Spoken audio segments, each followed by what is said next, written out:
চলতেছে। হযরত ইলিয়াস সাহেব রহমতুল্লাহ আলাইহি কথা বলতেন যে যদি উলামায়ে কেরাম তোমাদের এই কাজকে শুধুমাত্র সমর্থন করেন যে ভালো কাজ করো ভাই, এইটুকু কথাও যদি উলামায়ে কেরাম বলে দেন তো উলামায়ে কেরামের ইহসান যেন, এটা উলামায়ে কেরামের ইহসান। আজ এখানে এই কথার কোনো প্রশ্নই আসতে পারে না যে উলামায়ে কেরাম তাবলীগ বুঝেন না। কাজে উলামায়ে কেরামের এই তাবলীগের মেহনতের কোনো প্রয়োজন নাই, আমরাই তো তাবলীগ করি। আরে আমাদেরকে তাবলীগে কে লাগাইছে, এই তাবলীগের মেহনত কিভাবে শুরু হয়েছে?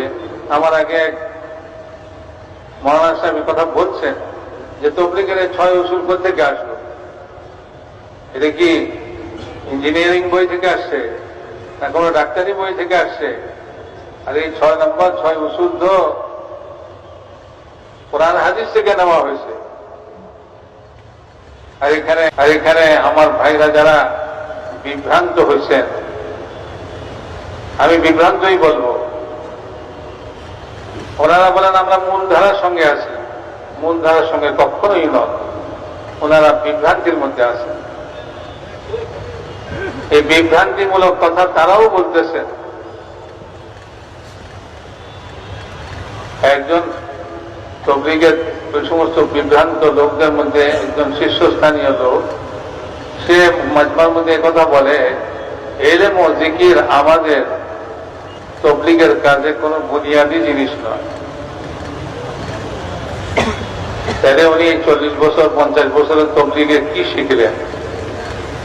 যে 6 উসুলের 1 উসুলকেই বুনিয়াদী বলে না, অথচ এই 6 উসুলই বুনিয়াদ। 6 নম্বরের 1 নম্বরই হল ইলম ও জিকির। তো বিভ্রান্তির কোনো শেষ নাই। আল্লাহ যখন কাউকে বিভ্রান্ত করে তাকে কেউ রাস্তা দেখাইতে পারে। মান ইয়াহদিল্লাহু ফালা মুদিল্লা লাহু, যাকে আল্লাহ রাস্তা দেখায় তাকে কেউ বিভ্রান্ত করতে পারে। ওয়া মান ইউদ্লিলহু ফালা হাদিয়া লাহু, যাকে আল্লাহ তাআলা বিভ্রান্ত করেন তাকে কেউ পথ দেখাইতে পারে। এটা তো কপালের বিষয়। আল্লাহ তাআলা শাকী সাঈদ, ভাগ্যবান হতভাগা মার পেটে থাকতে লিখে দিয়েছে। হাদিসের মধ্যে আসছে একজন লোক নেক আমল করতে করতে তার মধ্যে আর মওতের মাঝখানে 1 বিগত সময় বাকি থাকতে সে এমন কাজ করবে সে দোজখী হবে।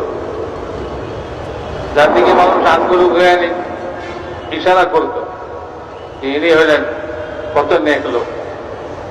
আবার একজন লোক খারাপ কাজ করতে করতে মওত আর তার মধ্যে 1 বিগত বাকি, এমন সময় সে এমন কোন নেক কাম করবে যার দ্বারা সে জান্নাতি হবে। আল্লাহ